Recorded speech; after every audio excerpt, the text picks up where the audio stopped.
ada 5 poin Andre Guruta memberikan bantahan secara dalil akal dan dalil nakal terhadap ajaran-ajaran atau yang dianggap ajaran-ajaran atau pengakuan-pengakuan mereka sebenarnya.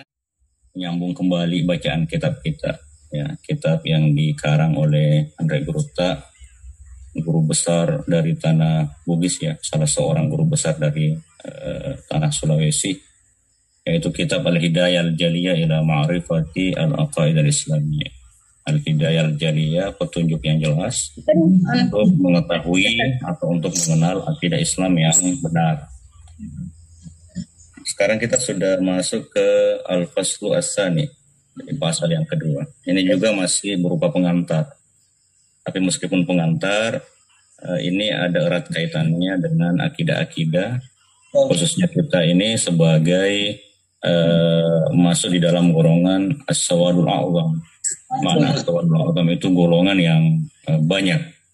Jadi saya ingat, ya, Nabi pernah memberikan tanabu bahwa nanti di akhir zaman itu akan ada huru-hara, banyak pertentangan, banyak firqah-firqah, banyak golongan-golongan. Dan di akhir zaman itu, khususnya kita sekarang ini kan sudah akhir zaman sebenarnya, sangat susah. Jadi sangat susah untuk lepas karena saking banyaknya golongan-golongan itu. Akhirnya sahabat bertanya, lalu kalau begitu bagaimana kita bisa selamat nanti di akhir zaman itu? Nabi mengajarkan kepada kita, alaikum bil jamaah, kita berpegang erat kepada jamaah atau as-sawadul a'zam, golongan yang paling besar. Dan alhamdulillah sejak zaman Rasul sampai sekarang ini kita masih meyakini bahwa golongan yang paling besar itu adalah golongan ahlus sunnah wal jamaah. Abdu alaikum bin nawajid, kata Rasul itu kiasan, gigit dengan gigi geraham. Maknanya akad rimas, kita berpegang teguh, jangan lepas daripada kita mencari golongan yang paling banyak secara mayoritas, yaitu ahlus sunnah wal jamaah. Dan yang kedua, kita jangan sampai keluar dari golongan itu. Ya, kita sambung, ya, kita jadi Al-Faslu Tsani, pasal yang kedua. Lalalala pusai pelai apa sewangi. Jadi di sini Andre Guruta ingin memberikan kepada kita pengetahuan baru. Masuk kepada pembahasan tauhid atau ilmu akidah. Beliau memberikan keterangan kepada kita lalalala pusai. Jadi jalan-jalan pusai, jalan-jalan yang sesat, menyimpang, pelai apa sewangi, membuat orang itu jauh dari nilai-nilai kemurnian tauhid. Kita sambung bacanya. Jadi beliau memberikan pengantar kepada kita. Nasirwi tungke taulo tuntu ya pasewa tengah-tengahnya aja pulag biriolo dan nasai lalalala lepe mapatiwi lauri apusangi nania curukenge. Jadi beliau mengajarkan kepada kita. Jadi itu sudah menjadi keharusan, ya. Siapa saja yang ingin betul-betul berkehendak untuk bertauhid secara benar, jadi seyogianya itu terlebih dahulu mengetahui jalan-jalan yang menyesatkan. Jadi kita terlepas dari akad curukenge. Jadi mana akad curukenge itu? Kita lepas dari taklid, hanya ikut tapi kita tidak tahu. Jadi biasa itu kalau kita belajar ilmu usul fikih ada yang namanya taklid, ada talfiq. Iya, jadi baru yang ketiga itu mujtahid. Jadi taklid itu hanya ikut tanpa tahu dalil. Nah, ini berbahaya. Yang kedua talfiq itu kita mengikuti pendapat seorang ulama tapi kita tahu dalilnya. Nah, yang mujtahid itu orang yang bisa mengistimbatkan hukum atau orang yang bisa menetapkan hukum langsung dari sumber aslinya Al-Quran, hadis, ijma dan qiyas. Iya. Kemudian kita sambung, ya. Karena setengah-tengah siagai egana tahu dan nia golongan pusa sama papusa. Alasannya kenapa banyak orang, banyak golongan itu dal mudil, pusa sama papusa, sesat dan menyesatkan. Nah sengalen andre guru, ya rega khalifah. Banyak orang menganggap atau nalanti alena menjajan re guru atau seorang khalifah, ya seorang guru. Nangakui alena panrita hakiki. Banyak orang mengaku dirinya itu ahli dalam ilmu hakikat. nesengi laleng-laleng alat tukenge. Jadi mereka menganggap dirinya itu tahu ini jalan yang menyampaikan kepada Tuhan. Mapijepu atau jalan yang mengantarkan kepada ma'rifat. Dan ia mapasewa ripuangi atau mengesahkan Tuhan. Gangkana sila ada mapak guru-guru salah. Kita lihat orang-orang itu serius. Secara tidak sadar dia mapak guru-guru salah. Dia mungkin menyangka bahwa yang diajarkan itu benar. Padahal sebenarnya di dalam kacamata Islam yang hanif, ajaran yang murni itu sebenarnya sudah mengajar sesuatu kesesatan atau ajaran yang menyimpang kepada orang. Mapat tarekat pusa atau mengajarkan ilmu tarekat. Jadi kalau bahasa Arab tarekat itu kan jalan ya, ilmu suluk. Tapi ini memperjalankan orang tapi tidak memperjalankan kepada Tuhan, tapi memperjalankan kepada jalan yang menyimpang dari ajaran agama.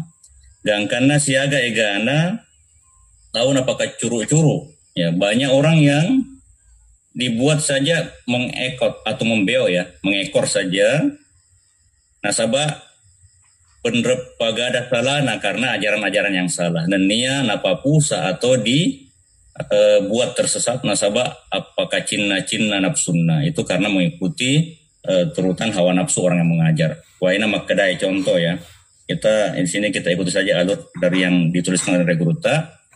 Nigi kita tamai tareka aku utanggungan ni assalamakena kilino utanggutoni atama dari surga. Itu contoh.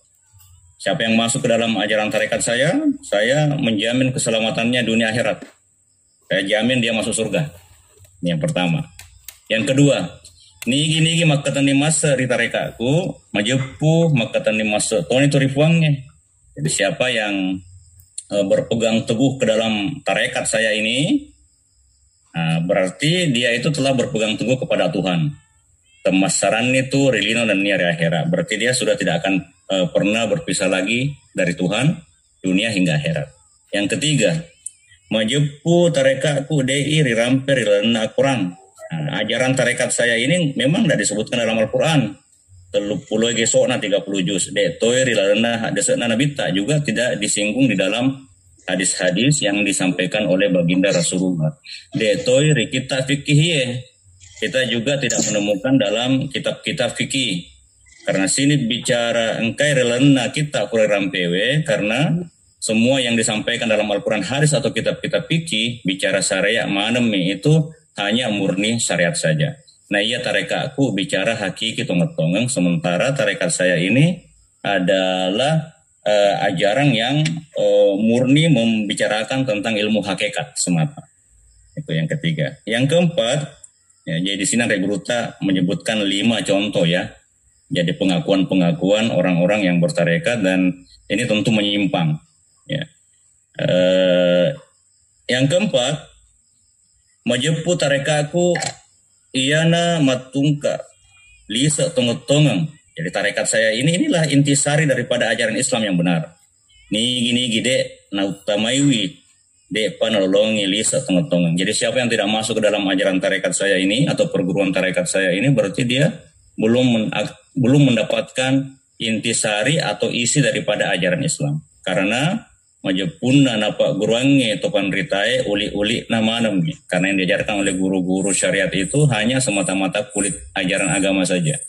Nah ia matung kak lise, adapun inti daripada yang betul-betul isinya atau intisarinya tongge-tongge ria bici kemi itu hanya bisa diajarkan dengan secara sembunyi. Jadi ya, bici-bici itu dibisik-bisikan saja. Kotopi rilebili di dalam kamar, rileboco di dalam kelambu. Terima kuanda naronade nasembaran sahabat Nabi tak napa tarima. Itulah sebabnya mereka memberikan pengakuan, anggapan bahwa inilah alasan kenapa Nabi tidak memberikan ajaran tarekat ini kepada sembarang sahabat saja, tapi hanya sahabat-sahabat pilihan. Sebelum kita jauh ya, sebelum kita jauh, kita memberikan sedikit komentar terhadap pembahasan tentang jalan-jalan yang menyesatkan yang telah dipaparkan oleh Regruta. Jadi di saat Regruta mengatakan tarekat salah, di sini kita bisa memahami bahwa Regruta juga dengan cara hati-hati beliau telah memberikan pembedaan bahwa secara mafhum mukhalafah kalau beliau mengatakan engka ya tarekat salah, ada tarekat yang sesat, mudil dan menyesatkan, berarti ada tarekat yang benar. Jadi engka tarekat tongeng. Ya. Alasannya kenapa? Jadi kalau kita kembali membuka, kita pernah belajar ilmu mantik ya, waktu yang pernah mengenyam pendidikan di Alia. Ya, jadi kita pernah belajar ilmu logika di Mangkoso itu. Saya ingat waktu di Mangkoso saya pernah mengenyam satu jauh sebelum pindah ke MAKN waktu itu. Yang mengajar ilmu mantik waktu itu Andre Gruta, yang sekarang menjadi ketua MUI di Timika. Andre Gruta Haji Muhammad Amin. Nah, guru yang sangat baik dan sangat penyayang. Jadi beliau di sini kita bisa singgung. Jadi di dalam definisi ini, di saat Andre Gruta mengatakan tareka salah, ya, ada kaidah mengatakan idza zada al-mafhum naqasa al-masadaq wa idza naqasa al-mafhum zada al-masadaq. Nah, jadi harus ada dua istilah yang harus kita pahami dulu. Ada yang namanya mafhum, ada yang namanya al-masadaq. Mafhum itu adalah pemahaman makna. Al-masadaq yang ditunjukkan oleh makna itu. Nah, sehingga kaidahnya mengatakan begini, idza zada al-mafhum naqasa al-masadaq. Kalau pemahamannya bertambah, berarti yang ditunjukkan oleh makna itu berkurang. Nah, contoh, di saat kita mengatakan tarekat. Nah, tarekat itu kan berarti banyak yang ditunjukkan. Tarekat yang benar, yang mu'tabarah, dan tarekat yang tidak benar atau tarekat tersesat atau menyimpang atau geru mu'tabarah. Nah, jadi banyak. Tarekat mu'tabarahnya saja itu kan banyak sebenarnya. Meskipun kalau kita merujuk kepada tarekat-tarekat mu'tabarah yang masuk di dalam Jam'iyah Tarekat Mu'tabarah An-Nahdiyah atau An-Nahdiyin, jadi ada semacam organisasi tarekat yang bernaung di bawah organisasi Ormas ya, organisasi Masyarakat Islam Nahdlatul Ulama. Itu ada sekitar 8, kurang lebih ada sekitar 48 ya tarekat. Ya itu. Itu yang bergabung sekarang di dalam Jatman atau Jam'iyah Tarekat Mu'tabarah yang berada di bawah naungan lembaga atau ormas organisasi massa Nahdlatul Ulama. Tapi kalau kita kembali kepada hasanah sufistik, ada istilah yang mengatakan at-turuq ilallah ka'ada di anfasil khalaid. Jadi jalan untuk sampai atau tarekat untuk sampai kepada Tuhan itu sama dengan jumlah napas manusia, dalam artian tak terkira. Sama dengan kalau kita mengatakan banyak jalan menuju Ka'bah. Ya. Nah, sekarang di saat kita mengatakan tarekat berarti banyak ditunjukkan, tapi di saat Andre Gruta menambahkan pemahaman lagi, yaitu tak salah, ada kata salah di situ, berarti tadi yang tarekatnya umum masuk kepada tarekat yang benar dan tarekat yang sesat, akhirnya kita membuang tarekat yang benar. Nah, berarti kalau bertambah pemahaman maknanya, berkurang yang ditunjukkan oleh makna itu. Kalau berkurang pemahamannya atau maknanya, contoh tadi tarekat salah, kita hilangkan kata salahnya, masuk ke tarekat, berarti masuklah tarekat-tarekat yang benar dan juga masuk tarekat-tarekat yang salah. Nah, sehingga di saat Andre Gruta mengatakan tarekat-tarekat salah, tarekat-tarekat pusa atau mapa pusa, maknanya di sini hanya sekedar tarekat-tarekat yang menyimpang saja. Dan ini kita tidak heran ya, karena Andre Gruta juga punya karya-karya tasawuf. Contoh Al-Qaul As-Sadiq yang pernah kita kaji waktu bulan Ramadan kemarin, itu murni bahwa Andre Gruta juga itu membenarkan yang namanya tarekat-tarekat yang benar dan membenarkan yang namanya ajaran tasawuf. Apalagi tarekat itu adalah saluran daripada ilmu tasawuf. Jadi tarekat itu merupakan ejawanta atau aplikasi daripada ilmu tasawuf. Jadi tasawuf itu ilmunya. Nah, untuk pengamalan ilmu ini itulah tarekat sebenarnya. Nah, jadi makna tasawuf atau tarekat itu adalah dia makamnya makam ihsan. Jadi makam ihsan itu makam yang kalau kita kembali kepada hadis kita waktu mondok, waktu masih idadiyah sama-sama, ada hadis nomor 2 itu setelah innamal a'malu binniyat. Nomor 2 itu adalah hadis yang diriwayatkan oleh Umar bin Khattab.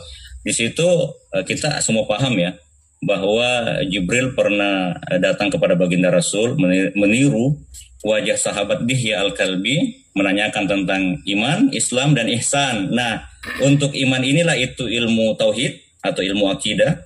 untuk Islam ini itulah ilmu syariat atau ilmu fikih, dan yang untuk ihsan ini itulah yang dikembangkan oleh para ulama-ulama sufi atau al-qaum. Jadi kalau ulama sufi itu mereka mereka lebih suka tidak pakai kata ulama, tapi mereka mengatakan kami ini al-qaum, golongan ya. Ya, golongan sufistik. Jadi tarekat itu atau tasawuf itu adalah ejawanta ya daripada makam al-ihsan. Jadi Nabi kalau kita tanya waktu itu Jibril nanya kepada baginda Rasul, mal ihsan. Nabi mengatakan al-ihsan anta'budallaha ka'annaka tarahu fa illam takun tarahu fa innahu yarak. Ihsan itu makamnya dua atau rukunnya dua. Kalau tadi iman itu rukunnya 6, Islam rukunnya 5. Nah, ihsan itu rukunnya 2. Anta'budallaha ka'annaka tarahu, engkau menyembah Tuhan seakan-akan engkau melihatnya, atau dia rukunnya makamnya mukasyafah. Fa illam takun tarahu, kalau kamu belum mampu melihat tembus mukasyafah pandangan batinmu, fa innahu yarak, cukup kamu di makam murakabah, makam senantiasa merasa diintai atau dilihat oleh Allah Subhanahu wa taala. Nah, jadi di sini di sana Regurta mengatakan tarekat ini laisa ala itlaqihi, bukan tarekat secara umum ya. Tapi Regurta di sini memberikan atau mewanti-wanti dan mengajarkan kepada kita hati-hati jangan sampai kita terjerumus masuk ke dalam golongan tarekat-tarekat yang menyimpang atau tarekat-tarekat yang sesat, atau berguru kepada guru-guru yang sebenarnya tidak kafabel di dalam ilmu tarekat. Ya, jadi guru yang sebenarnya dia bukan al-arifu billah, bukan orang yang mengenal Tuhan, tapi ya orang yang mungkin hanya ahli dalam, kalau bahasa Bugis biasa dikatakan ahli dalam licu-licu ada, pandai mengutarakan saja kalimat-kalimat yang menarik. Ya, jadi kalau kita sebelum kita jauh membahas ini, jadi kita mungkin sedikit membahas tentang tarekat yang mu'tabarah. Kalau di dalam Jamiah Ahli Thariqah Mu'tabarah Nahdiyin itu ada beberapa piranti atau ada beberapa syarat-syarat sehingga tarekat itu dikatakan dia mu'tabarah atau tarekat benar. Jadi yang pertama tarekat mu'tabarah itu, tarekat itu harus jelas silsilahnya sampai kepada baginda Rasul. Jadi kebanyakan kalau tarekat mu'tabarah ini silsilah ke Indonesia itu sudah 40-an ke atas. Nah, kecuali beberapa tarekat neosufisme, contoh tarekat Tijaniyah, tarekat Muhammadiyah atau Ahmadiyah atau Idrisiyah, karena ini tarekat-tarekat yang langsung mengambil dari Nabi Haidar lewat Barzakhiyah namanya, dari Nabi Haidar langsung kepada baginda Rasul, itu silsilahnya baru 10 ke atas atau 13. Nah, yang jelas dia punya silsilah atau kesinambungan sanad penerimaan ilmu rohani itu dari guru ke guru ke guru ke guru sampai kepada baginda Rasul SAW. Apakah pertemuan langsung atau dia pertemuan lewat Uwaisiyah atau lewat Barzakhiyah. Yang dimaksud dengan Uwaisiyah itu sama dengan pertemuan Uwais Al-Qarni. Jadi dulu itu ada tabi'in. Tabi'in ini hidupnya di zaman baginda Rasul orang Yaman. Beliau waktu itu sudah Islam, tapi dan berkeinginan atau berkehendak untuk bertemu dengan baginda Rasul SAW. Hanya saja karena ibu beliau sakit dan berkhidmat, akhirnya mengurungkan niat sampai baginda Rasul SAW itu wafat, beliau tidak sempat ketemu dengan Rasul. Nah, nanti beliau bertemu dengan beberapa sahabat Rasulullah, seperti sahabat yang pernah dikirim ke Yaman, Ali bin Abi Thalib, Mu'adz bin Jabal. Nah, pernah di Mekah ketemu dengan Sayyidina Umar bin Khattab, Sayyidina Ali bin Abi Thalib. Nah, sehingga beliau dikatakan dengan tabi'in. Kita kan sudah pahami di dalam pelajaran ulumul hadis yang diajarkan guru kita, yang dimaksud dengan sahabat itu yang bertemu dengan Rasul secara fisik dan beriman. Sementara tabi'in itu bertemu dengan sahabat Rasulullah dan beriman.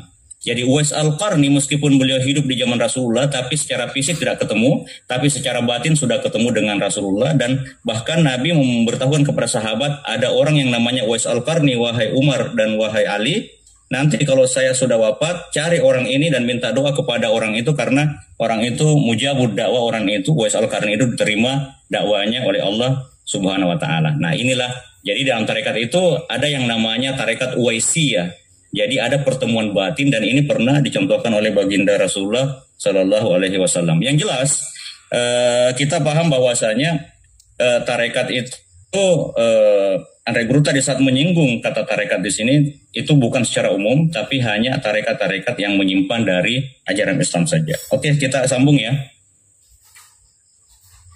Poncona ada, jadi kesimpulannya tenriule rampe mana ya penerpagada salana pangepe maka solana nama kuah egana. Kita tidak mampu menyebutkan semua perkataan-perkataan atau ajaran-ajaran daripada guru-guru yang menyimpang atau tarekat-tarekat yang tersesat itu. Saking banyaknya ya. Nah si tongen-tongen nah mau ni napasiega bulu-bulu alena na rupa-rupa na panrepagana salana pangepe mapabirasana, meskipun mereka mau hitung sama dengan jumlah bulu-bulu atau ya semua ajaran-ajaran yang tersesat itu atau pemahaman-pemahaman yang bisa membuat kita ini jatuh ke dalam jurang siksaan Allah, magampam manetori tolak, itu akan mudah kita untuk tolak. Materu ritendre telese nenia ripasala ripapusa nenia ripakapera. Gampang kita ingkari, gampang kita salahkan. Nasaba alena manemi pada mangke karena hanya mereka yang mengakui saja, mebu-mebui buat-buat dek gaga cikalice dan lele apungenar agama ya. Karena semua perkataan-perkataan dari guru-guru yang menyimpang itu tidak ada dasar di agama. Nah, jadi tadi kita kembali saya tambahkan lagi, dalam tarekat Mu'tabar itu selain silsilahnya jelas, yang kedua juga ini yang paling mendasar ya, ajaran-ajarannya itu, jadi semua tarekat-tarekat Mu'tabar itu harus punya kitab pegangan dari guru-guru mereka, dan kitab-kitab pegangan itu tidak ada satupun yang menyimpang dari Al-Quran dengan hadis. Kalau ada yang menyimpang, baik ajaran maupun ritualnya, maka itu tidak masuk di dalam kategori tarekat Mu'tabar atau tarekat yang diakui keabsahannya. Karena di dalam ajaran tasawuf sendiri, jadi kita pernah mendengar statement dari Sayyidut Ta'ifah Imam Junaid Al-Baghdadi, jadi penghulu seluruh kaum sufi, karena semua tarekat-tarekat di dunia itu semuanya ada punya garis silsilah, tarekat apapun ya, punya garis silsilah kesinambungan sampai Imam Junaid Al-Baghdadi. Beliau mengatakan ilmu nahadha muqayyadun bil kitabi was sunnah. Ilmu tasawuf ini atau ilmu kita ini itu terikat dengan kaidah Al-Quran dengan hadis. Faman lam yaqra al-kitab, kalau ada orang dia tidak membaca Al-Quran, tidak memahami Al-Quran, walam yahfad as-sunnah, dan juga tidak menjaga sunnah, tidak hafal dan tidak mengamalkan sunnah, la yuqtada bihi, orang itu tidak bisa kita jadikan sebagai guru. Karena memang ilmu tasawuf itu juga adalah ilmu Islam dan itu disepakati ya. Jadi kalau kita kembali, apa sih yang dimaksud dengan Ahlus Sunnah wal Jamaah? Biasanya sih Ahlus Sunnah wal Jamaah itu ya tentu biasa dibagi dalam 3 kategori. Di dalam akidahnya itu akidah Asy'ariyah dengan Maturidiyah, yaitu akidah yang mengedepankan dalil nakal Al-Quran daripada akal. Ya, jadi kita kalau nakal seakan-akan bertentangan dengan akal harus tunduk kepada nakli Al-Quran dengan Sunnah. Yang kedua, yang dimasukkan dengan Ahlus Sunnah wal Jamaah adalah golongan-golongan ahli fikih. Nah biasanya kalau ini ya mazhab, sebenarnya mazhab fikih itu banyak, tapi sudah banyak yang mundasar. Mana mundasar itu banyak yang tidak termodifikasi karena murid-muridnya tidak berkembang, akhirnya mazhabnya itu mati. Alhamdulillah yang diberikan oleh Allah itu takdir untuk hidup dan berkembang besar sampai sekarang ini ya ada 4 mazhab. Mazhabnya Abu Hanifah, mazhab Imam Malik, mazhab kita di Indonesia yang mayoritas Syafi'iyah, dan mazhab yang seperti di Saudi mazhab Imam Ahmad bin Hambal. Ada mazhab Ja'fariyah atau mazhabnya Ahlul Bait. Ya, jadi mazhabnya Ahlul Bait itu kebanyakan juga para habaib itu banyak bermazhab, meskipun juga para habaib banyak yang bermazhab kepada, kalau bukan mazhab Syafi'iyah berarti mereka adalah orang-orang Hanafi. Contoh mazhab yang mundasar yang sudah hilang, contoh mazhabnya Sufyan Ats-Tsauri. Ya, karena beliau adalah seorang mujtahid di zamannya juga, tapi karena murid-muridnya tidak ada yang mengkodifikasi, tidak ada yang menuliskan ajaran-ajaran gurunya, beda dengan kita. Contoh Al-Buaiti menuliskan karya-karya atau perkataan Imam Asy-Syafi'i, akhirnya dituliskan dalam kitab umpamanya, akhirnya berkembang sampai sekarang mazhab. Imam Syafi'i punya Ar-Risalah. Ar-Risalah ini, jika orang-orang mengakui ya, jika seandainya tidak ada Ar-Risalah, maka kita tidak akan bisa paham Al-Quran dengan hadis dengan baik. Karena Ar-Risalah inilah Itu ilmu usul fikih yang paling pertama dikarang oleh Imam Asy-Syafi'i itu, orang bisa memahami ini makna nasikh, ini makna mansuh, ini ayat yang sudah menghapus hukumnya, dan ini ayat meskipun dibaca tapi hukumnya sudah terhapus. Jadi tidak semua ayat dalam Al-Quran itu ada yang kita baca tapi hukumnya sudah tidak berlaku sebenarnya. Tapi kalau kita baca tetap mendapatkan nilai ganjaran pahala. Satu huruf itu bernilai 10 dan berlipat gandakan sesuai dengan keikhlasan kita. Imam Syafi'i yang mengajarkan kepada kita ini namanya mutlak, ini muqayyad, ada batasannya, ini umum, ini khas, dan lain-lain. Jika seandainya nggak ada risalah dalam karya Syafi'i, kita tidak akan bisa memahami Al-Quran dengan hadis dengan baik. Iya, jadi ini beberapa di dalam Jam'iyah Tarekat Mu'tabarah itu diberikan alasan bahwa syarat satu tarekat itu dikatakan sebagai tarekat yang benar, sanadnya atau silsilahnya sampai kepada Rasulullah, punya kitab pegangan, dan ajarannya tidak bertentangan dengan Al-Quran, dengan Sunnah. Iya. Oke, kita terus ya. Sining tuma lebih kemanang baca ingin niya mangkalengai ya risalah. Jadi hadirin yang terhormat ya, yang lagi membaca kitab saya ini Katan Reguruta, atau lagi mendengarkan bacaan risalah ini, tumaning ini cede orang pengeki saya sana patola na ritu nasabak dan lele akalang dan nian akalang. Nah, coba dengar, saya akan sebutkan beberapa bantahan-bantahan dari beliau ya, dari saya Katan Reguruta, dengan berdasar dua dalil akal dan dalil nakal. Akal, yang kedua dalil nakaleng. Makna dalil nakli itu dalil yang bersumber dari Al-Quran dengan As-Sunnah.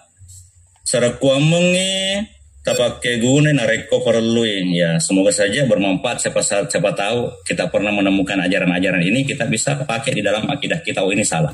Nah, contoh bantahan yang pertama ya dari Andre Guruta.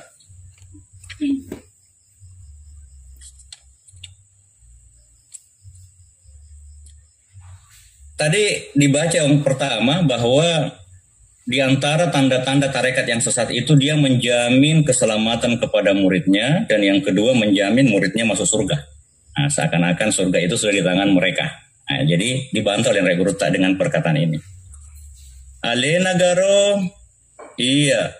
nagaro la tomapat tareka punaiwi asalama kenge. Nawarani mengaku apa salama. Memangnya dia yang punya, ya, memangnya dia katanya yang berhak memberikan orang keselamatan, sehingga saya berani mengaku memberikan orang jalan selamat. Ale nagaro pakangka isuruga na macam-macam tanggungi wi utamana risuruga atau makatan yengi tarekana. Memangnya mereka itu yang punya surga, sehingga dengan berani mereka menanggung orang masuk surga. Cah majepu setengah-tengah purade mapasalama mapatama risuruga sangadina me pengalatana. Kita sudah paham ya, tidak ada yang memasukkan surga itu kecuali Tuhan, tidak ada yang menyelamatkan kecuali Allah. Karena alena mapunewi assalama kenge ya tome pakang kai surga. Jadi Tuhanlah yang punya hak. Dialah antas salam wa minkas salam, Allah itu keselamatan, wa minkas salam darinya keselamatan, wa ilaika yaudus salam, hanya kepada Tuhan kembali keselamatan. Ya Tuhan pakang kai surga, dan juga yang menciptakan surga. Jadi puangimi wedding mapasalama ya tomi wedding mapatama di surga. Jadi hanya Allah yang punya hak kuasa untuk menyelamatkan orang dan menjamin orang masuk surga. Jadi dalilnya maka depuangi di surah Al-Hasyr ayat 23. A'udzubillahi minasyaitonirrajim. Wallahu alladzi la ilaha illa wal malikul qudusus salam. Betuanna ya naritu fong Allah taala de fo sangadinna alena meritu wam papunai nama pacing na salama apa salama. Dialah Allah yang tiada Tuhan selain Dia, Al-Malik dialah Raja yang memiliki Al-Qudus Maha Suci, dan As-Salam Maha Pemberi Keselamatan. Maka datofi di surah An-Naziat ayat 40 letu 40 sedi.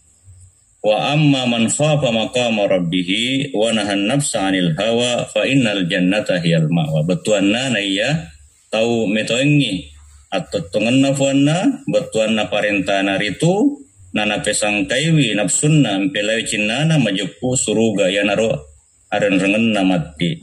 Orang yang takut kepada makam Tuhannya, di sini terjemahkan guru kita Andre Guruta makeda Maqam rabbih yaitu melaksanakan segala perintah dan menjauhi segala larangannya. Nah, wa nahan nafsanil hawa, menahan dirinya ini daripada mengikuti kepada bisikan-bisikan hawa, ya. Hawa nafsu, maka surgalah yang menjadi al-ma'wa, tempat mereka. Sebenarnya kalau kita baca ayat ini adalah dalil yang dipergunakan oleh tarekat-tarekat yang mu'tabar, tarekat-tarekat yang benar.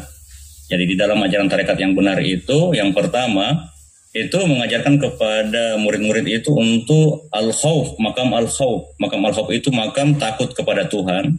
Setelah takut kepada Tuhan, juga diajarkan kepada murid-murid itu untuk bagaimana mampu mengendalikan hawa nafsu dengan berbagai macam riyadhah, latihan-latihan fisik dan mujahadah, latihan-latihan untuk menempa rohani sehingga menjadi orang yang bertakwa. Karena kalau orang-orang tarekat ya, mereka itu menerjemahkan tarekat itu, yang dimaksud dengan tarekat yang benar, al-akhdhu bit-taqwa wa ma yuqarribuka ilallahi zulafa min qat'il manazili wal maqamat. Yang dimasukkan dengan tarekat yang benar, bukan tarekat yang sesat, itu al-akhdhu bit-taqwa, berpegang teguh kepada takwa. Jadi takwa lahiriah, takwa batiniyah. Nah, kemudian wa ma yuqarribuka ilallahi zulafa, menempuh jalan-jalan yang mendekatkan jiwa ini, jiwa hamba untuk sampai kepada Allah dengan jalan mingkat manazil wal maqamat, meniti tangga-tangga maqamat. Dari makam taubat nanti berjalan beda orang beda maqamat yang harus ditempuh. Ya, ada orang hanya menempuh satu maqamat sampai langsung ma'rifat. Ada orang butuh 2, butuh 3, butuh 5, ada yang butuh ratusan. Nah, itu terserah hak Tuhan di situ untuk memperjalankan hamba. Yang jelas bahwasanya jalan untuk mencapai makam takwa itu tidak ada yang cara lain kecuali nahan nafsanil hawa, yaitu riyadhah. Nah, tapi dalil ini dipergunakan oleh Andre Gurutta bahwa inilah yang beliau pakai untuk menentang pemahaman tarekat-tarekat yang salah yang memberikan jaminan surga kepada pengikutnya. Tapi sebenarnya ya, sebelum kita berikan keterangan, kita baca saja dulu teks dari Andre Gurutta.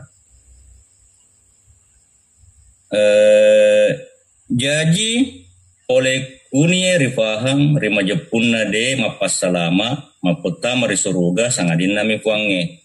Nah, dari sini kita bisa paham tidak ada yang menyelamatkan orang, tidak ada yang memasukkan hamba ke dalam surga itu kecuali hanya Allah. Dan nia de gaga salama ta marisuruga sangadinna tau mitau rifuange. Hanya orang yang bertakwa saja yang dijamin oleh Allah untuk masuk dalam surga.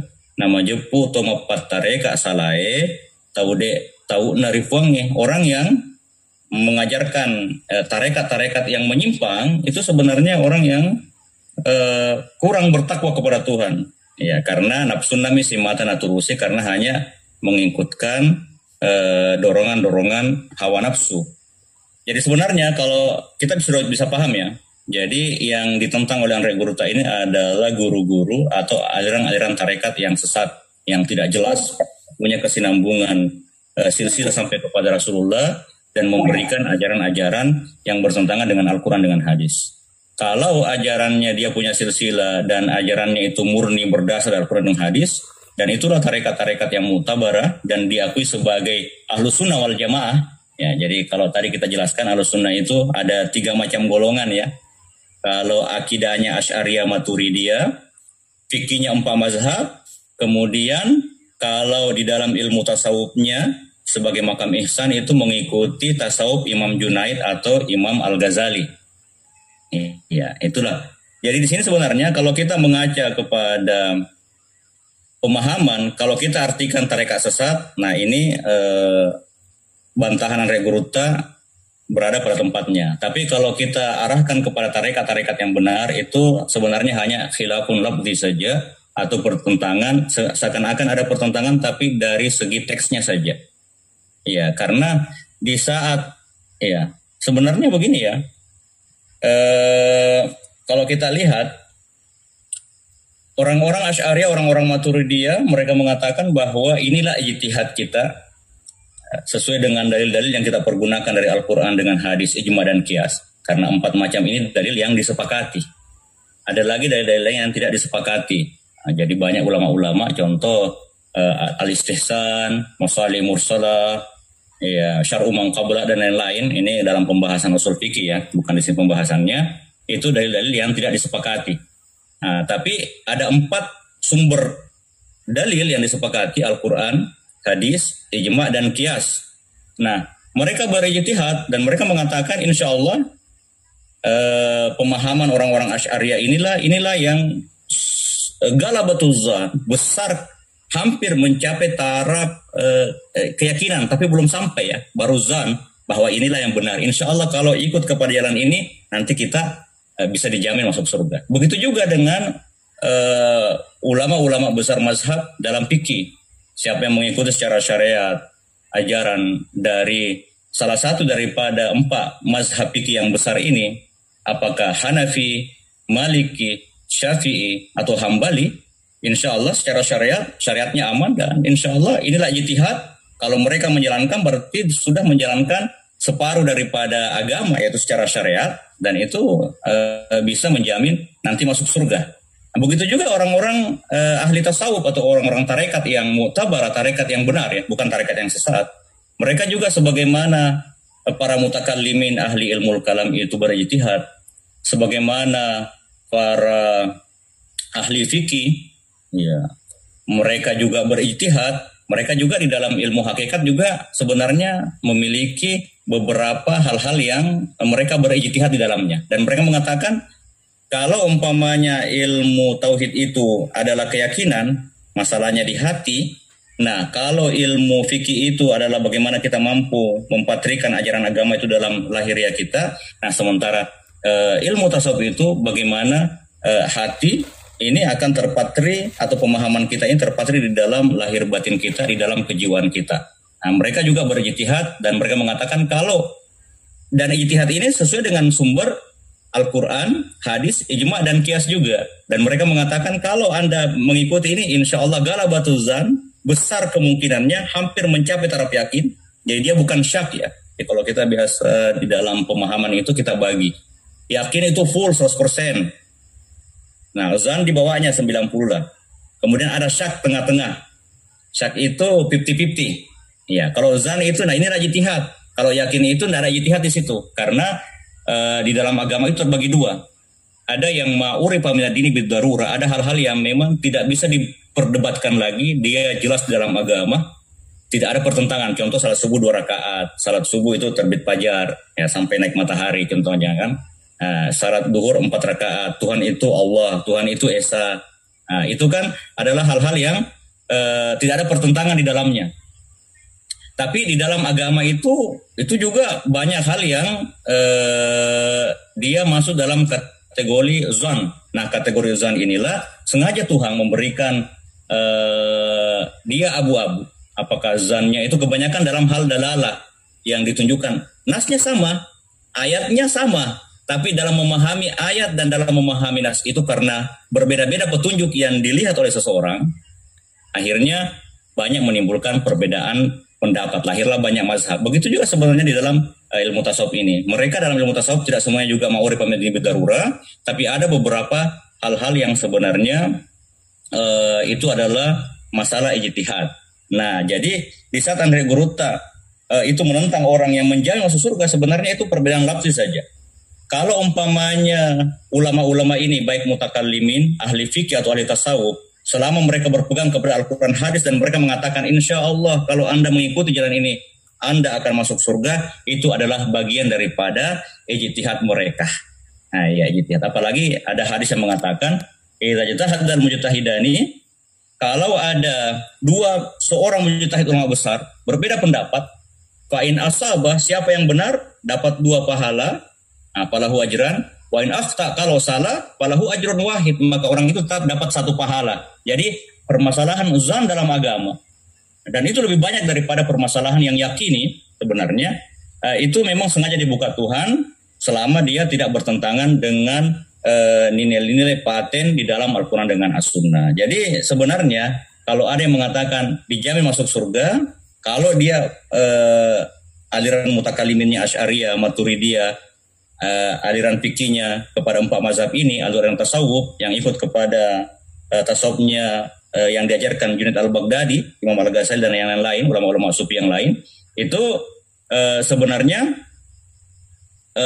perkataan mereka itu karena ijtihad mereka mengatakan inilah yang mereka pahami di dalam memahami Al-Quran dengan hadis. Berarti kalau mengikuti ajaran mereka sebenarnya secara tidak langsung juga telah mengikuti ajaran Al-Quran dengan hadis. Ya, saya kira itu bantahan yang pertama ya. Dan berikut komentarnya. Kita baca kepada bantahan yang kedua.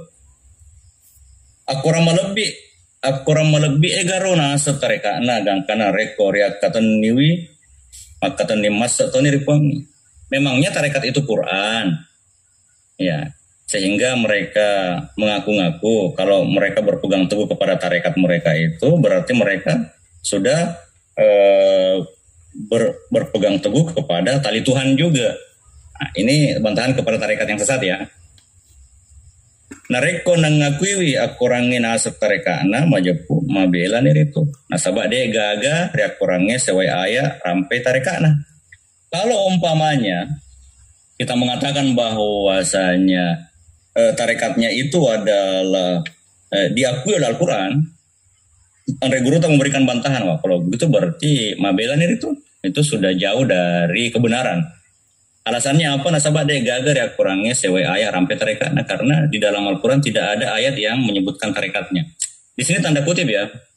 Di saat Andre Guru mengatakan de gaga ri akurangnya sewe ayat rampe tarekat. Nah, tidak ada dalam Al-Quran satupun ayat yang menyebutkan tarekat. Nah, ini bukan aliran ya, tapi pemahaman. Ya, jadi biasa kalau dalam ilmu ushul fikih itu kita bisa paham. Jadi itlaqul am wa yurad bi al-khas. Itu ada karina, ada petunjuk yang mengantarkan kita kepada sini. Jadi Andre Gurta tidak menyinggung langsung kepada aliran tarekat ini atau tarekat itu, tapi ajaran yang disampaikan oleh orang yang biasa mengatakan inilah tarekat saya. Nah sekarang, ya di saat Andre Gurta mengatakan itu alasannya katanya ada dalam Quran, katanya tidak ada. Karena dalam Al-Quran itu beliau kita tidak pernah menemukan apa yang disampaikan oleh guru-guru aliran tarekat yang sesat itu, ajaran-ajaran yang menyimpang itu disebutkan dalam Al-Quran. Nah, reko nasakareng ya kurang melebihi nasab tarekat. Nah, lebih-lebih pi bele-bele nah. Nah, reko nasakareng ya kurang melebihi nasab tarekat. Nah, jadi kalau jika seandainya ya nasakareng ya kurang, mereka mengatakan tidak ada dalam Al-Quran katanya. Iya, jadi tarekat kita ini bukan tidak ada hubungan dengan Quran. Nah, itu lebih bohong lagi. Namun kadang gagas sewa tarekat nareko kata ni masa itu mak kata ni masa to ni ripuange sangat dinami akuran melebih. Meskipun katanya tidak ada tarekat-tarekat sesat yang kita pegang. Kalau kita sudah pegang ini berpegang teguh kepada Al-Quran dengan Sunnah itu berarti kita sudah berpegang teguh kepada Allah. Iya, kita ingat kepada hadis Rasul ya. Taraktu fikum amrain lan tadilu ma in tamassaktum bihima kitaballahi wa sunnat rasuli. Saya pergi, jasad saya pergi, tapi rohani baginda Rasul tidak pernah meninggalkan kita. Spiritnya juga nggak pernah meninggalkan kita. Saya meninggalkan katanya dua hal, dan kalian tidak akan pernah tersesat selama berpegang kepada dua hal itu, yaitu Al-Quran dengan Sunnah. Ya, coba kita baca. Maka defuange surah Al-An'am ayat 153. Jadi di dalam surah Al-An'am ayat 153 Allah berfirman wa anna hadza sirati mustaqima fattabi'uhu wa la tattabi'us subula fatafarraqa bikum an sabilihi. Betuanna majepu iyae. Nah, Andre Gurta menerjemahkan sirati jalan saya itu dengan kata akuram lebih. Nah, ini terjemahan Andre Gurta. Bahwa Al-Quran ini laleku tema kalempuna, inilah jalan yang lurus. Si boleh-bolehmu pada maka cuiri. Kalau bisa ya ikutilah, ajak lalu maka cuiri sini lalem pasar-sarang. Loeko empelayur itu yang membuat kamu meninggalkan jauh Allah. Terjemahkan ya. Oke. Sebenarnya di sini, di saat tadi kita telah menggarisbawahi kata tarekat di sini adalah ajarannya, bukan aliran. Karena kalau kita menerjemahkan aliran, karinanya apa? Bukankah aliran Asy'ariyah juga tidak disebutkan dalam Al-Quran? Maturidiyah yang kita katakan Ahlus Sunnah wal Jamaah juga tidak disebutkan dalam Al-Quran? Iya. Karena nanti ada namanya aliran Asy'ariyah, ada aliran Maturidiyah itu setelah masa fitnah, adanya Mu'tazilah, kemudian dan seterusnya. Nah, biasakan dari peristiwa tahkim itu lahir aliran Jabariyah, Qadariyah, muncul Mu'tazilah, lalu muncullah Asy'ariyah. Hampir bersamaan di negeri Mawaran Nahrain, di antara dua sungai Efrat dan Tigris itu lahirlah aliran Maturidiyah, atau sekarang ya dia di daerah Uzbek. Iya, jadi kalau kita bisa tangkap, jadi perkataan guru tak tareka di sini bukan alirannya, karena Asy'ariyah, Maturidiyah saja yang kita anggap sebagai aliran Ahlus Sunnah wal Jamaah, ya, dia representasi atau mewakili Ahlus Sunnah wal Jamaah juga tidak dalam Al-Quran. Ya, karena nanti zaman kodifikasi penulisan buku-buku, baru zaman pembagian ilmu, baru ada yang namanya ilmu kalam, ada namanya aliran atau sekte-sekte. Begitu juga dengan fikih. Contoh di dalam Al-Quran kan tidak ada juga disebutkan mazhab Hanafiyah, Syafi'iyah, Malikiyah, Hambaliyah atau mazhab fikih. Bahkan kalau di dalam masa zaman Abu Hanifah itu belum ada yang namanya, biasa diterjemahkan syariat dengan fikih itu dengan arti umum. Jadi syariat itu jalan, jadi akidah, fikih dengan akhlak itu adalah syariat.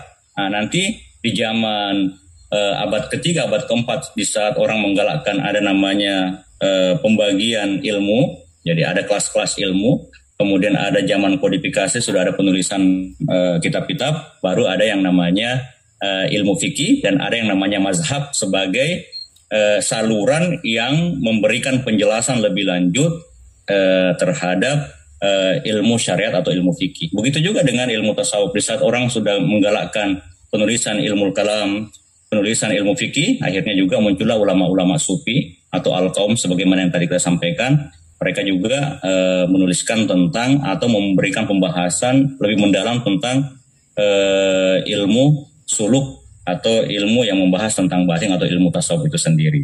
Ya, jadi tadi pembahasan itu tadi alasannya kenapa kita mengatakan tarekat di sini bukan aliran. Ya, karena jangankan aliran tasawuf, aliran tarekat, aliran fikih dan aliran mutakalimin juga belum ada, tidak ada disebutkan di dalam Al-Quran. Tapi pemahamannya, nah inilah pemahaman. Jadi kenapa kita mengatakan bahwa Asy'ariyah ke Maturidiyah pemahamannya akidah itu benar? Ya, kita meyakini sebagai Rasulullah itu benar karena dia tidak ada yang bertentangan dengan nilai Al-Quran dengan hadis. Kenapa mazhab fikih kita katakan benar dan kita orang-orang mazhab Syafi'iyah mengatakan ya saya lebih percaya kepada guru-guru saya dari mazhab Syafi'iyah karena kita setelah membaca meyakini ini lebih banyak kebenarannya. Meskipun mungkin kalau kita belajar ilmu perbandingan mazhab fikih itu juga kadang ada pendapat-pendapat yang lain. Tapi meskipun demikian ya, karena ilmu usul fikih yang dipakai oleh golongan Maliki, Syafi'i dengan Hambali itu satu, tarikatul mutakallimin. Jadi dia metodenya para mutakallimin.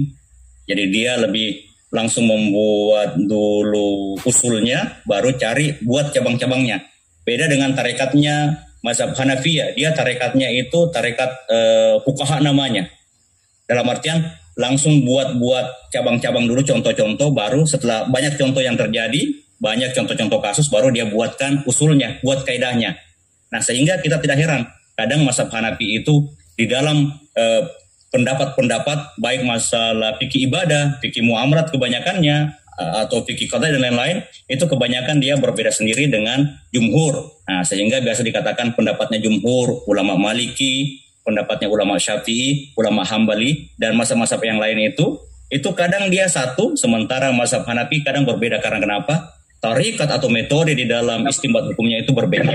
Ya, itu tadi sedikit komentarnya. Bukan lagi sedikit, yang maaf agak banyak komentarnya. Oke, kita langsung ke yang ketiga ya. Kita usahakan habiskan ini. Mengajepu tungkat-tungkat tarekat de apungan dari rampir akorama lebih enania hadis selesai. Jadi ajaran-ajaran tarekat yang tidak ada dasar dari Al-Quran dengan hadis. Majepu de abat-abatanna rientane itu tarekat pusah, tarekat merusak. Kita tidak ragu lagi itu tarekat sesat dan merusak akidah. Nah, maka dari surah Al-Baqarah, Allah berfirman di dalam surah Al-Baqarah, Al-haqqu min rabbika fala takunanna minal mumtarin. Kebenaran itu bersumber dari Tuhan, jangan termasuk golongan orang yang mumtarin, orang yang ragu. Betuana naiya matung ka tengah-tengahnya oleh mirip wangi Muhammad. Jadi ajak lalu mengka saya sak ke bata-bata. Jadi tungkat-tungkat DFO dari puangnya dan nia nabita majepu tania tu anu tengah-tengahnya aku sami itu. Jadi semua yang tidak bersumber dari atau tidak punya dasar dari Al-Quran dengan hadis itu adalah jalan yang menyesatkan. Maka DFO-nya di surah Yunus, "Famadza ba'dal haqqi illa dhalal," buat panade rimuntin atau nge sangadina aku sama nih. Jadi tidak ada lagi kalau sudah al-haq, kalau kita meleset dari al-haq kebenaran, tidak ada lagi selain kesesatan saja. Oke, tadi Saya kira di sini tidak perlu ada komentar sebenarnya ya. Kita semua sepakat ya. Yang keempat, narekongke na senge lisa tongotongang ya. Oleh muarifuange ya rega nabita. Kalau mereka mengaku bahwasanya yang mereka ajarkan itulah intisari daripada ajaran Islam. Magi pada subuh-subuh kenapa dia sembunyikan? Apa sangka sisa subuh-subuh pada sengenge nenia ri balu-balu. Bukankah Nabi, bukankah Tuhan atau Allah itu melarang kita untuk menyembunyikan ilmu? Nanti kita berikan komentar sedikit di sini ya. Jadi makanya Nabi tari hadis sesuai Abu Daud dari pengulut Abu Hurairah. Jadi ada hadis yang diriwayatkan oleh Abu Daud dari Abu Hurairah. Jadi Nabi bersabda, "Man su'ila an ilmin fakatamahu uljima yaumal qiyamati bilijamim minar." Betuana nigi rutanai sewa pada sengeng nalur nasubuh. Digalangi mati reso kiamat nasabak galang api. Siapa yang ditanya tentang satu ilmu, dia sembunyikan ilmunya itu nanti akan dikekang pada hari kiamat itu dengan kekang dari api. Maka datopi puangi risur Ali Imran, itu juga Allah berfirman dalam surah Imran ayat 100 arwah Quran telu. A'udzu billahi minasyaitonir rajim. Wa idh akhadallahu mitsaqal ladzina utul kitab la tubayyinunnahu lin-nasi wa la taktumunahu fanabadhuhu wara dhuhurihim washtaraw bihi samanan qalila. Betuana rampe Muhammad riwatu nalana pangala taala kadona sinito riwerenge kita. Ini ahli kitab ya. Sampaikan wahai Rasul di saat diambil janji kepada ahli kitab yang diberikan kitab. Ya, kitab orang-orang Yahudi yaitu Taurat dengan Injil. Mustin napan nesangen niritu tawe kepedisi sesisa na subuh-subuh. Dia harus singkapkan kepada orang-orang, tidak boleh ada yang disembunyikan. Napa celek nania na balu-balu. Tidak boleh ada yang disisip-sisipkan atau dijual-jual dengan harga murah. Kalau kita terjemahkan di dalam terjemahan Depak, dan ingatlah di saat Allah mengambil janji kepada para ahli kitab untuk memperjelas. Nah, di sini sebenarnya yang mau diperjelas sebenarnya bukan semuanya ya, tapi yang disembunyikan sama ahli kitab itu adalah tentang nubuah Muhammad SAW, tentang kenabian Nabi. Nah, makanya ahli kitab itu yang disembunyikan itu ayat yang mengatakan bahwa akan datang nanti membadi ismu Ahmad, ada Nabi, itu perkataan Nabi Isa ya, akan datang nanti Nabi itu setelah saya itu namanya Ahmad. Banyak sebenarnya waktu di Al-Azhar itu kita pernah karena saya di jurusan Akidah Filsafat jadi kita baca Taurat dan juga kita baca Injil, dan di situ kita masih ada beberapa ayat-ayat sebenarnya itu yang menunjukkan bahwa akan ada Nabi akhir zaman namanya Nabi Muhammad SAW. Contoh di dalam Injil itu ada disebutkan bahwa akan terbit cahaya dari Jabal Paran. Jabal Paran itu gunung di antara Mekah dengan Madinah. Berarti ini ada isyarat bahwa akan ada Nabi akhir zaman namanya Nabi Muhammad SAW. Dan masih banyak lagi sebenarnya. Wala taktumunahu, jangan kau sembunyikan tentang kenabian, panabadhuhu waradhu, tak mereka buang janji itu, washtarobihi, dan mereka lebih rela untuk memperjualbelikan dengan harga yang murah. Maknanya mereka lebih memilih dunia daripada ini keselamatan di hari kemudian. Ya. Oke, kita lanjut ya terjemahannya. Nasabah angka cede nasi ni hari tu anu pada na balu-balu yang menang roh. Ya gini subuh pada sengenge nasabah na bici-bici kenai ya rega napat tenang iri tu majapur anak kenangan remati. Jadi siapa yang menyembunyikan ilmu ya itu nanti dijamin masuk itu diberikan ini ya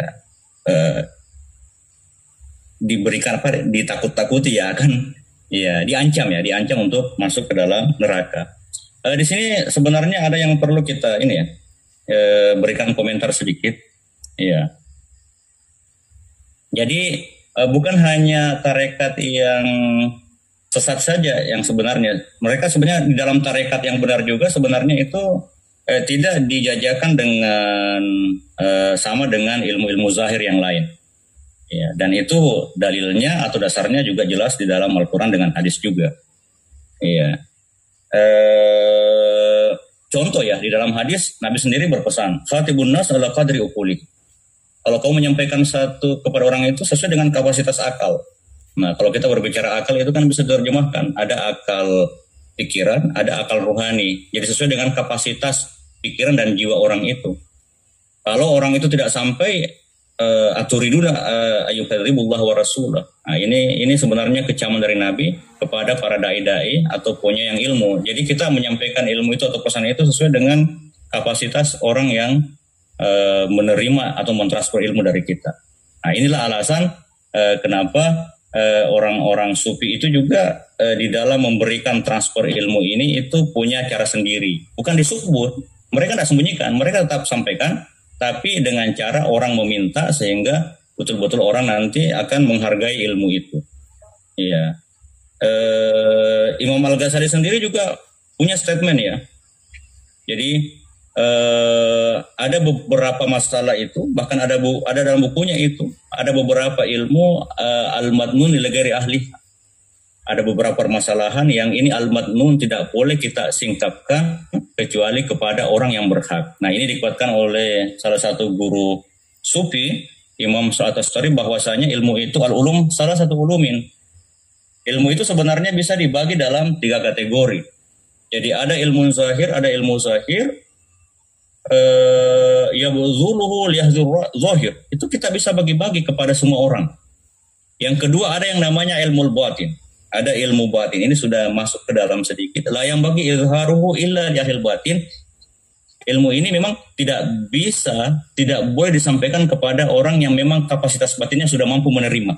Kalau orang yang tidak mampu menerima, dia hanya masih pakai tataran syariat, itu tidak boleh. Karena kenapa? Nanti dia yukadzibullah wa rasulah tadi, sama dengan hadis Nabi. Akan mendustakan Allah dengan Rasul karena kapasitas akal dan kapasitas jiwa mereka yang belum sampai.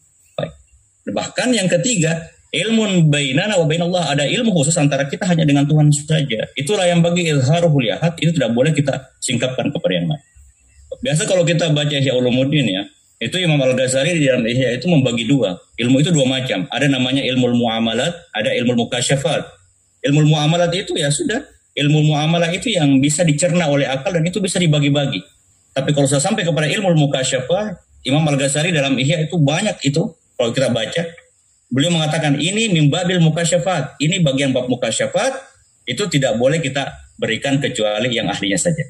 Nah, jadi Imam Al-Ghazali juga sebenarnya juga menyembunyikan, bukan menyembunyikan sebenarnya, karena kita ada satu pernyataan Imam Al-Ghazali di saat beliau sampai kepada makam ma'rifat, beliau mengatakan perkataan ini, "Fakana ma kana mimma lastu adhkuruhu fadan khairan wala tas'al." Akhirnya terjadi karena di dalam diri saya dan saya menemukan kebenaran yang hakiki, cukup berbaik sangka saja kepada perjalanan batin saya ini dengan proses yang dilalui oleh guru-guru sufi, proses pembersihan diri, lalu menghiasi diri dengan hal-hal yang baik, dengan zikir, dengan murakabah. Ya, itu kan sebenarnya hal-hal yang semuanya ada dalil-dalil dalam Al-Quran dan hadis. Wala tas'al, Imam Al-Ghazali mengatakan jangan nanya. Kalau mau dapat itu juga jalani apa yang saya jalani. Nah, makanya dalam ilmu tasawuf itu biasa ada perkataan begini, bahwa malam yadzuq lam ya'rif. Siapa yang tidak pernah mencicipi manisnya ma'rifat, dia tidak akan tahu itu. Nah, karena ilmu ma'rifat ini sebagaimana digariskan Imam Al-Ghazali, itu ada dalam kitab Al-Munkir Minad Dalal. Di dalam Al-Munkir Minad Dalal itu beliau disitu autobiografi sebenarnya. Beliau menjelaskan bahwa bagaimana perjalanan keilmuan dan perjalanan spiritual beliau akhirnya sampai kepada puncak terakhir, bahwa intisari daripada atau puncak daripada ajaran agama yang paling tinggi adalah ilmu tasawuf. Dan saya yakin, alim tu yakinan innahum arbaba ahwalin wa laysat arbaba aqwalin. Orang-orang sufi itu adalah arbab, orang yang memiliki ahwal keadaan batin, bukan orang yang hanya pandai ngomong saja. Dan mereka itu adalah orang yang mengamalkan ilmu dengan amal. Nah, ini dari sini ada beberapa hal-hal sebenarnya yang perlu diperjelas. Nah, yang kelima, nah ini tantangan. Jadi tantangan arek brutal kepada orang-orang yang mengaku-ngaku tarekat sesat itu. Kalau mereka mengatakan nareko sempajangnya na pakelori tarekana, kalau dia mengatakan yang dimaksud dengan tarekat yang kita bici-bici itu adalah salat, Nasabah ia minatarima riale Nabi tak boleh ripuanna karena hanya salatlah satu-satunya ibadah yang diterima langsung oleh baginda Rasul tanpa perantaran Jibril. Ya kan? Yang lainnya kan lewat Jibril dan diterima di dunia. Adapun salat diterima di atas Sidratul Muntaha, ya kan? Di aras. Majepung beda lopon itu. Kalau begitu sudah bertentangan jauh. Kalau orang mengaku kenapa kau bisi-bisi dan yang kau ajarkan kepada orang itu hanya salat saja. Lah, kenapa harus disembunyikan? Nasabah dia sana subuh-subuh Nabi tak sembayangi karena Nabi tidak pernah menyembunyikan salat. Dia itu sahabat Nabi apa guru bukan juga salat itu diserukan kepada sahabat saja, tapi diajarkan ya kepa napal lebar di sini umat, bahkan diajarkan kepada seluruh umat hingga akhir zaman. Guru pada toha riparentengi ripuangi nasabah ayat-ayat maris sengena yang merana umat selengnya. Jadi sama dengan ayat-ayat yang lain. Ya, jadi kalau ada tarekat dia sembunyikan dan hanya mengajarkan kepada itu berarti salah. Tarekotanya sempajan nasem kalau bukan salat na tarima riale nabi tak boleh ripuangi lebih paharajaan belenna. Kalau katanya bukan hanya salat yang diterima langsung oleh Nabi berarti lebih bohong lagi karena puang Allah Ta'ala dan niya surona na belle karena dia berdusta kepada Allah dengan Rasul. Jadi maka Nabi tari hadis nafsu Bukhari Muslim dari pengulta Abu Hurairah man kadzdzaba alayya muta'ammidan falyatabawa maq'adahu minan nar. Siapa yang nigi-nigi mak belle ria nakatai taruh nangatai onrona ritu neraka. Jadi siapa yang berdusta atas nama saya sengaja siapkan tempat duduknya di neraka. Maka taufiq wa ngiri surah Az-Zumar Allah juga berfirman surah Az-Zumar a'udzubillahi minasyaitonir rajim wa yaumal qiyamati taral ladzina kadzabu arallahi wujuhuhum muswaddah alaysa fi jahannam maswal mutakabbirin. Materi qiyamah muite sining to belle-belleangi fong Allah Ta'ala malo tekep mana rupana. Nanti dari kiamat orang yang mendustakan Tuhan itu kamu akan melihat wajah mereka semuanya itu hitam. Tania garo ranaka jahannam rona sini to takabur. Bukankah tempat yang disiapkan orang yang takabur itu neraka jahanam? Tentu ya lekbana onronar itu itulah tempatnya naudzubillah. Penutup narimunrina purana nari rampe saisana perpagada salana pengapa belle-belle nanania ripanna salana nia bellena asaba ayana puange nania hadasna bita Sitina Jasi rampe saya sana ATK dan seterusnya. Saya kira ini insyaallah pertemuan akan datang ya karena sudah agak panjang. Ya jadi tadi itu ada 5 poin Andre Guruta memberikan bantahan secara dalil akal dan dalil akal terhadap ajaran-ajaran atau yang dianggap ajaran-ajaran atau pengakuan-pengakuan mereka sebenarnya. Insyaallah nanti akan datang itu akan disebutkan contoh-contoh ATK atau tarekat-tarekat yang sesat. Ya, jadi ini dalam tanda kutip tarekat-tarekat yang sesat dan memang saya dari kecil juga bergelut dalam tarekat. Jadi selain di Al-Azhar itu kebetulan tesis saya kemarin itu mengangkat tentang konsepsi pemikiran tasawuf Syekh Abdul Somad Palembang. Beliau adalah pelopor atau beliau yang memperkenalkan tarekat Khalwatiyah Samaniyah yang pertama ke Nusantara bersama dengan 3 sahabat lainnya dari Nusantara yaitu Syekh As'ad Al-Banjari, tarekatnya berkembang di Kalimantan sekarang. Abdurrahman Masri Betawi pernah berkembang di daerah Jakarta, kubur beliau sekarang masih ada di dekat Tanah Abang itu. Dan yang terakhir Abdul Wahab Bugis, orang Bugis tapi menjadi menantu Syekh As'ad Banjar. Nah, yang paling pertama memperkenalkan ajaran tarekat Khalwatiyah itu Syekh Abdul Palembang. Jadi di Al-Azhar kita belajar ilmu tasawuf dan juga saya ambil takhasus di dalam waktu magister dan sekarang ini saya lagi membahas disertasi tentang tarekat Khalwatiyah di Nusantara. Jadi secara akademis dan secara pengalaman pribadi yang dituliskan oleh Guruta ini tidak pernah memang saya dapatkan di dalam tarekat-tarekat muktabar. Nah, jadi saya pertegas lagi. Andre Guruta mengajarkan kepada kita bahwa sebenarnya beliau tidak menentang tarekat, beliau juga adalah pengamal tarekat sebenarnya. Kita bisa lihat dalam kitab karya Al-Qaul As-Sadiq itu, tapi beliau mewanti-wanti kita jangan sampai kita tertipu, terpedaya, mempercayai guru-guru yang tidak jelas tarekatnya. Sehingga harus diperjelas. Kalau kita mau lihat tarekat, kita lihat kesalehan pribadi orang itu, dan ajarannya itu tidak bertentangan dengan akal dan juga tidak bertentangan punya dalil dari Al-Quran dengan Sunnah.